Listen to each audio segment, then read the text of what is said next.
어제 이 시간만 해도 우리가 모처럼 블랙 먼데이 면했다고 10월 들어서는 아주 그냥 매주 월요일마다 K증시가 완전 시퍼런 걸 넘어서 가지고 시꺼멓게 멍드는 블랙 먼데이 연속이었는데 이번에는 드디어 블랙 먼데이 벗어났다고 좋아했었는데요. 근데 갑자기 하루 지나서 오늘 화요일에 블랙 먼데이가 갑자기 재현이 된 이유는 뭐냐? 아니 뭐 윤달이라서 하루 늦게 계산한 것도 아니고 게다가 오늘 새벽에 뉴욕 증시도 3대 지수 모두 1% 넘게 급등 나왔었는데 지금 곧바로 그 이유를 알아보겠습니다. 왜? 이유를 알아야 그 이유가 사라지는 거를 확인하고 다시 블랙 먼데이 대신에 브라이트 먼데이든 레드 먼데이든 하여간 날이 개일 때를 대비할 거 아니겠어요?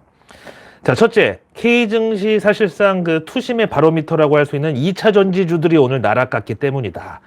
이거는 분명히 근거가 있는데요. 일단 어제 라이브에서 전해드렸던 도요타 자동차 회장이 저를 오마주 해가지고 내가 얘기했잖아 이러면서 전기차로 그렇게만 급발진을 하다가는 결국 꽈당하고 만다. 그러니까 뭐 수요 부진이라는 장애물에 갖다 박든지 아니면 지들끼리 서로 수익성 놓고서 서로 충돌을 하든지 그것도 아니면은 중국 만리장성에 갖다 박든지 하여튼 그래서 도요타의 하이브리드 전략은 다 이유가 있는 거다. 이런 했잖아 이 토크가 이제 주말을 지나서 전 세계 자동차 증시 전문가들의 SNS를 통해서 일파만파 이제 퍼졌다. 그래서 이게 전기차랑 2차 전지 제조사들에 대한 회의론에 더더욱 불을 붙인 거라고. 그래서 이제 간밤에 나스닥 지수는 1% 넘게 이제 상승을 했는데 그 와중에 테슬라는 4.8% 빠졌고, 그리고 미국의 에코프로라고 할 수 있는 2차 전지 소재 제조사 대장주 엘버말은 무려 5.2% 완전히 그냥 툼에 맞고 떡실신을 해버렸습니다. 그래도 그나마 조금 위로가 되는 거는 오늘 일본 증시 니케이 225 지수에 있는 파나소닉 주가는 여기 사실 우리 LG 에너지 솔루션하고 이제 경쟁사라고 볼 수 있는데 여기는 9% 하락을 했어. 하여튼 이게 바로 오늘 우리 K증시 2차 전지주들 전체의 대량 매도세를 불러온 거고요. 솔직히 그동안 뭐 엘버말하고 에코프로하고 비교하면은 뭐 공매도든 뭐든 하여간 위로 많이 올라온 거를 하방으로 접해야 수익도 더 많이 나올 테니까. 그래서 이제 K 2차 전지주들 중에서 정말 꿈과 희망의 나라에 아직도 헤매고 있던 고퍼주들 그냥 후드려 패버린 거죠. 여기다가 이제 또 어제 내일 뉴스에서 미리 전해드렸던 금양 여기가 사채 발행 한도를 기존 4천억에서 10조로 늘린다고. 그러면 삼성전자보다 큰 규모라고. 이것 때문에 임시 주총 불렀다는 이것도 역시 2차 전지 업종 전체에 악영향을 준 거죠.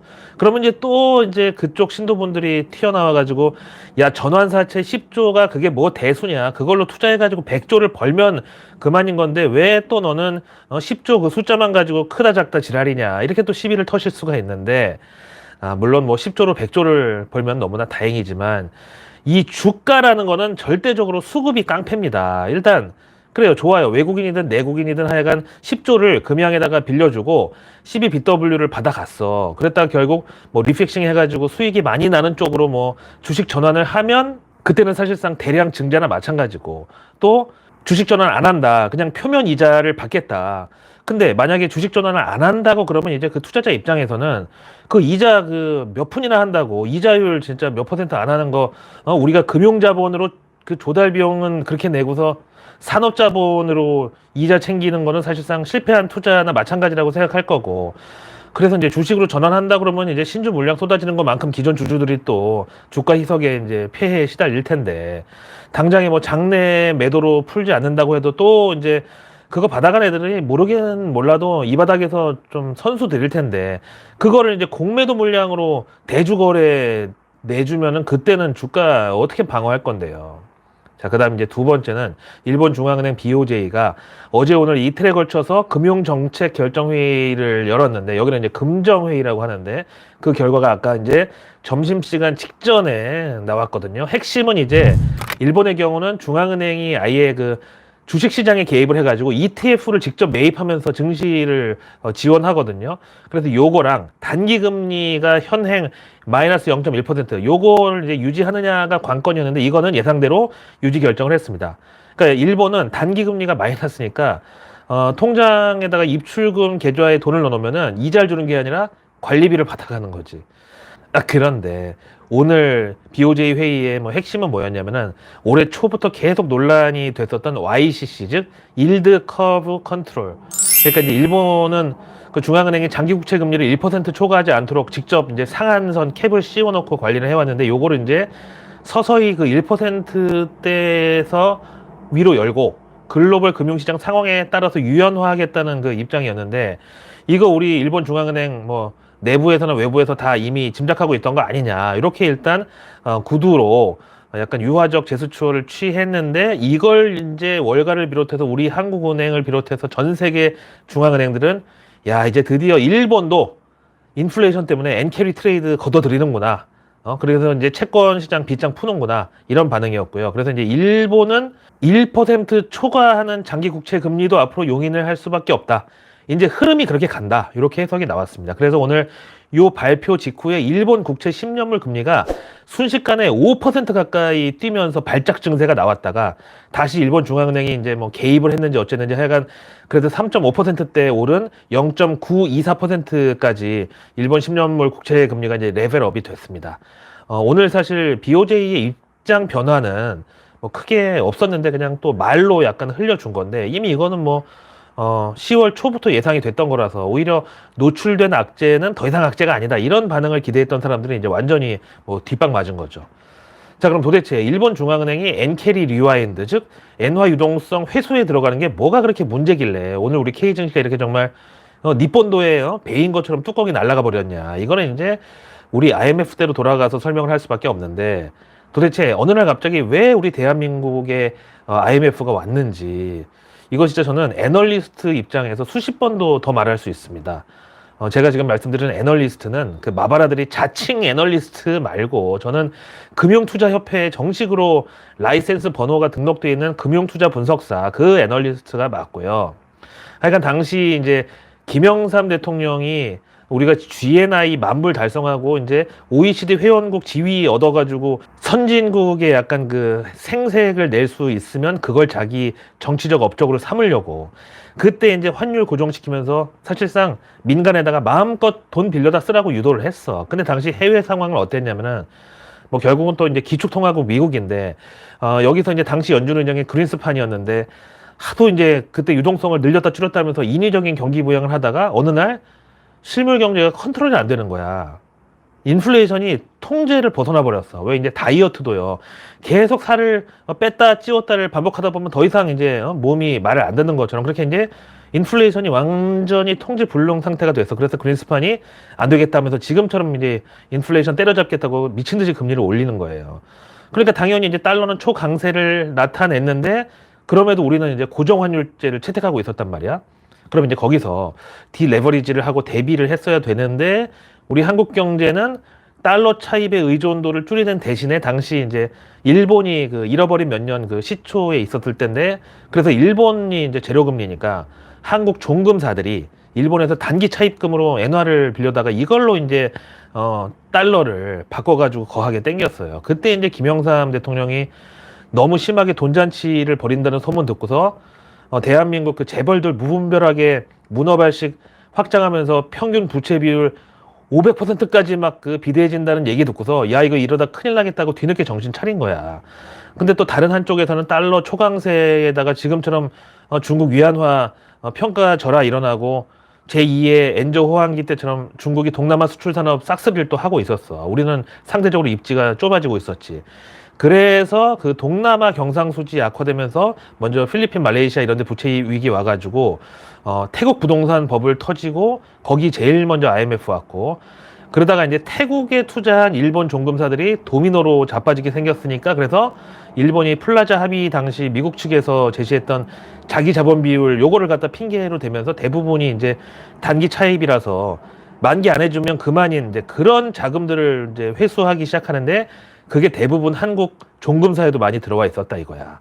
그때도 김영삼 대통령은 고정환율도 끝까지 포기 안 하려고 했고, 오히려 일본 놈들 버르장머리를 고쳐주겠다고 오히려 일본 금융사들 우리한테 엔화 차입금 빌려주고 우리는 그거를 이제 달러 수합해서 썼던 이제 그 상황에서 일본 금융사들을 악덕 빚쟁이 취급을 했어요. 그래서 결국 한국 종금사들이 이제 기업들한테, 대기업들한테, 재벌들한테 막 무분별하게 대출 내준 거 일시에 회수하려고 하다가 이제 전부 무너진 거야. 근데 또 그때 당시에 온갖 언론들 그리고 무엇보다 대한민국 정부에서 IMF는 뭐 국민들의 사치와 과소비가 원인이라고 그렇게 가스라이팅을 했는데, 아니 경제 규모가 커지고 그만큼 국민 소득도 올라가면서 소비도 자연스럽게 증가하는 건데, 그래봤자 개인들이 쓴 돈이 얼마나 되겠어. 카드채 뭐 그래봤자 얼마야. 아니 IMF가 과소비 탓이면 그때 강남에서 제일 휘황찬란했던, 지금 거의 갤러리아 위상 버금가는 아크리스 그 진로 백화점이 있었잖아. 그거는 그럼 왜 망했는데 거기는. 근데 뭐 저는 이제 정치 성향에 대해서 사실 우리 대한민국에 보수도 진보도 다 필요하다고 생각을 해요. 아니 전부 성장에만 매몰돼가지고 분배는 안 챙기고 그래가지고 대기업하고 엘리트만 최고로 치면은 서민들의 민생하고 인권은 도대체 누가 챙기냐고. 근데 여기서 중요한 거는 뭐 보수 성향 가진 분들이 좀 알아두셨으면 하는 게, 김영삼은 절대 보수가 아니야. 원래 성향 자체가 보수가 아니었어. 그냥 당시에 이제 김대중하고 경쟁하다가 둘 다 이제 야당 야권 성향이었는데 어떻게든지 이제 김영삼이 먼저 이겨보려고 보수 쪽으로 이제 넘어와가지고 대충 위장한 거지. 성향은 보수가 절대 아니야. 거기다 또 말 나온 김에 저 오늘 지금 정신도 오락가락하는데 제가 작심 발언 하나 하려고요. 저는 이제 대한민국의 보수 진보 다 필요하다는 입장인데, 대신에 그 80년대 대학교 입학하자마자 그 19살 때 선배들이 막걸리 사주면서 주입시킨 그 주체 사상을 아직도 그 젊은 날의 낭만이라고 버무려가지고 북한 중국 체제에 찬양하는 그 철없는 진보 대학생에서 그 고착돼 있는 형님들. 아니 286에서 시작해가지고 386, 486, 586 이제 686까지 왔으면 좀 정신을 차리고 좀 내려놓을 건 내려놔야 될 거 아니야. 하여간 이런 인간들하고 일부 종북주의자들, 그러면서 또 자본주의의 돈과 서양식 문물에는 또 환장을 하는 그런 이중인격자들을 좀 빼고는 다 필요하다고 생각을 합니다. 근데 이제 지난번에 그 이스라엘 팔레스타인 간 전쟁이 처음 터졌을 때, 아니 물론 어떤 나라든지 다 역사적인 어떤 배경이나 특수성이 있죠. 그렇다고 이스라엘이 지금 뭐 침략자다, 점령군이다, 그런 100년 전에 있었던 일을 가지고 지금 하마스가 무장으로 정말 선량한 민간인까지 그렇게 잔인하게 학살하면서 그렇게 공격하는데, 그 와중에 하마스 편을 든다고? 진짜 그 하마스야말로 진짜 하마보다 못한 사람이 아니문이다 수준인 게, 어떤 이스라엘 민간에 이제 침입했는데 그 집에 할머니가 이제 혼자 계셨나 봐. 근데 그 할머니한테 총 들이대면서 핸드폰 내놓으라고, 그리고 핸드폰 지금 빨리 비밀번호 풀라고 그래가지고 그 핸드폰에 페이스북 메신저가 있었어. 근데 그걸로 페이스북 라이브를 켜가지고 그 할머니를 실시간 참수하는 장면을 라이브로 내보냈어. 그걸 누가 봤냐? 그 할머니랑 평소에 이제 그걸로 연락 주고받던 가족들, 손주들. 그래서 당시에 뭐 이스라엘 상황이, 그러니까 이제 안 그래도 가족들이 걱정하던 차에 할머니가 갑자기 페이스북 메신저로 말을 거니까 반가워서 다 봤을 거 아니야. 우리 할머니 괜찮은가 보다 하고. 근데 이제 그 사람들 앞에서 그 할머니 처형한 거야. 이게 인간이야? 이래도 아직도 팔레스타인은 피해자들이니까 하마스가 어떤 그 폭력 행위를 해도 다 정당화된다고 편을 든다고요?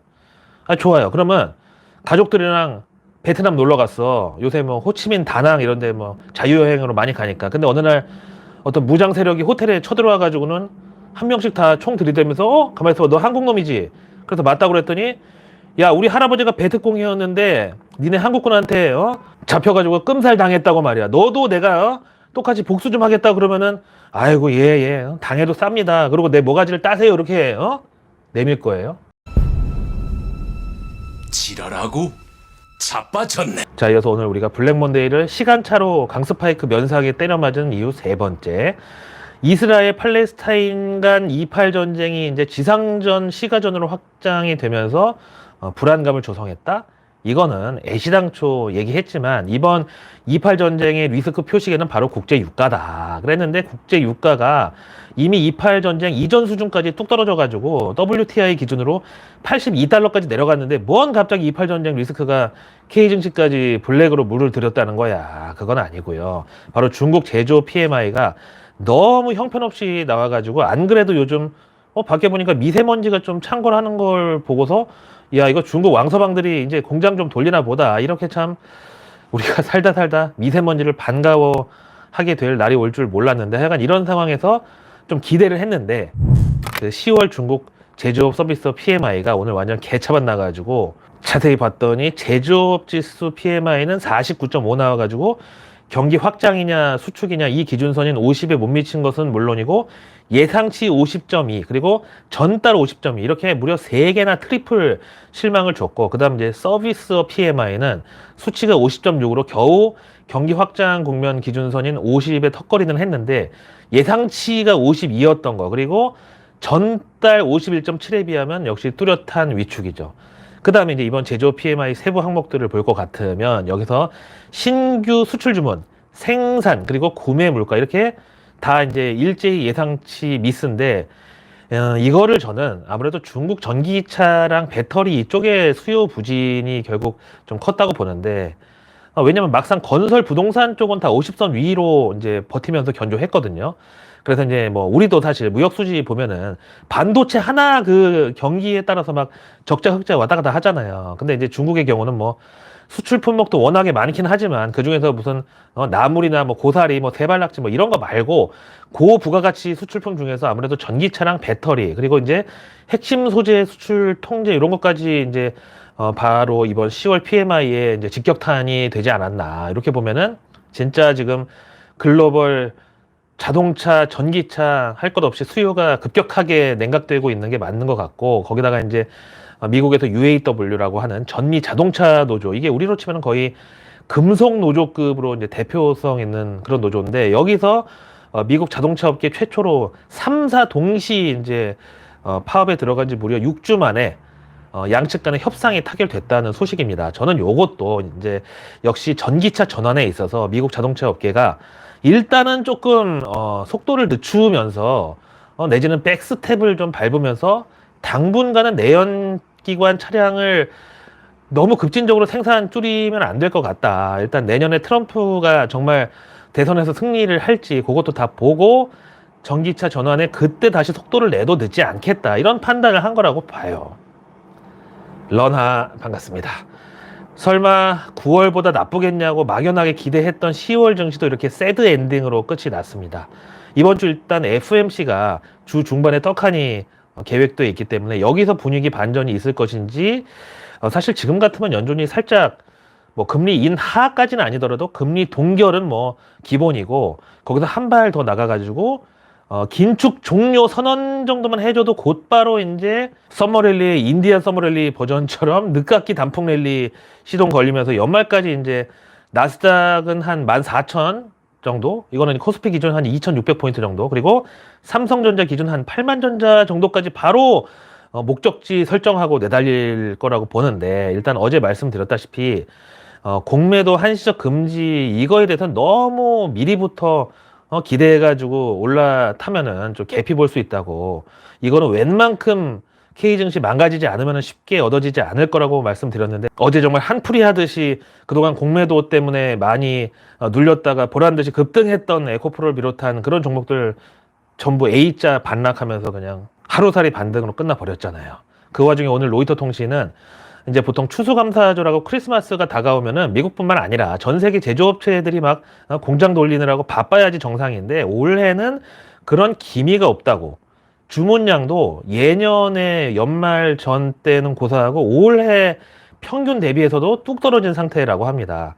지금 글로벌 G2라고 하는 미국과 중국의 경우를 봐도 미국은 뭐 국채 금리서부터 회사채, 카드 할부 이자, 심지어 자동차 할부 금리까지 전부 고금리 때문에 거의 군장 한 30km 짊어지고 산행을 하는 그런 신세고 또 중국은 그냥 부동산에 전부 발목이 묶여가지고 지금 불구덩이에서 종종 걸음으로 이 발이 묶인 채로 탈출을 해야 되는 그런 상황입니다. 그러나 이런 와중에 당장 2박 3일 뒤 목요일 새벽 3시에 연준의 유동성 향기를 아주 조금만 풍겨주기만 해도 우리 K 증시를 비롯한 글로벌 증시 분위기는 아주 그냥 180도로 확 달아질 수 있다라고 저는 기대를 합니다. 이 와중에 오늘의 외국계 리포트는 참 뭐 실망스럽게도 대부분 이제 하향 내지는 공매도 지령인데 일단 JP 모간이 앞에서 이제 글로벌 자동차 업황 우려를 전달해 드렸는데 현대 오토에버에 대해서 뭐 전체 자동차 상황이 이 모양이니 내비게이션도 뭐 또 다 모멘텀 부족으로 투자 의견은 중립에다 목표가는 기존 21만 원에서 오늘 18만 원으로 후려쳤습니다. 이어서 JP모간은 또 만도에 대해서도 3분기 영업이익은 양호했지만 수익성 개선은 아직이라면서 목표가를 기존 6만 2천 원에서 5만 2천 원으로 다운그레이드하고 그래도 투자 의견은 그나마 오버웨이 즉 비중 확대 콜했습니다. 다음 노무라증권은 S오일에 대해서 정제 마진이 그야말로 이제 정점을 찍고 피크 아웃을 할 것으로 보고 목표가를 기존 8만 4천 원에서 오늘 6만 9천 원으로 하향하고 투자 의견은 중립.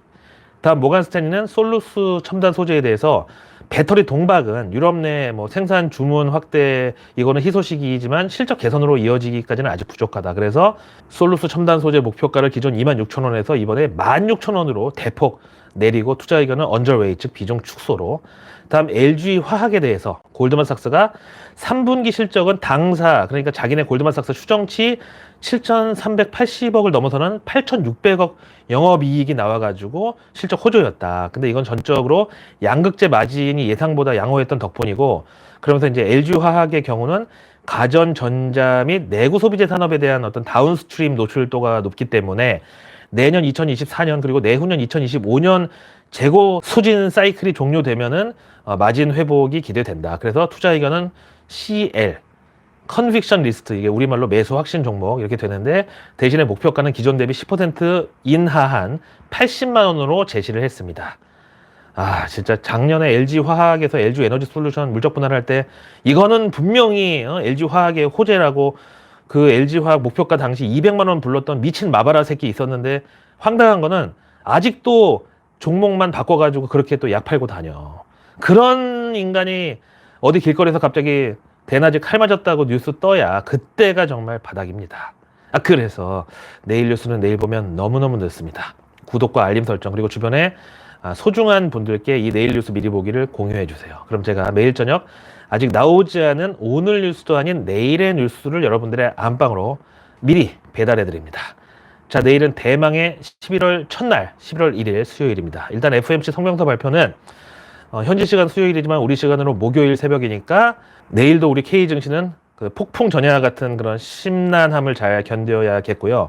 내일 나올 뉴스 중에 저는 원탑을 요걸로 미리 예상하는데 일명 배터리 산업의 날 제3회 행사. 여기 이제 정부, 민관 전문가들이 총 출동합니다. 이제 IRA 이슈 가지고 우리가 중국하고 뭐 어떤 비교 우위를 따지는 이런 국면은 이제 2차 전지 관련주들 주가 모멘텀에서 완전히 사라졌다고 보고 이제는 중국 저가 LFP 배터리들과의 전쟁입니다. 자, 그 와중에 내일 10월 수출입 동향도 나오고요. 여기 이제 2차 전지 소재 쪽도 좀 봐야 되겠고. 이어서 내일 환경부가 국제 미세 플라스틱 심포지엄 개최. 요거는 이제 11월부터 바로 일회용품 사용이 이제 완전 금지가 되는데 지금까지는 말로만 그러니까 이제 계도 기간이었고 이제는 진짜로 음식점이나 뭐 이래 노점 같은 데서 플라스틱 팔 때 아니면 그 오뎅 국물도 종이컵으로 쓰면 바로 과태료 때린대요. 그 대안으로 뭐 증시에는 종이 제품 제조사들이 있죠.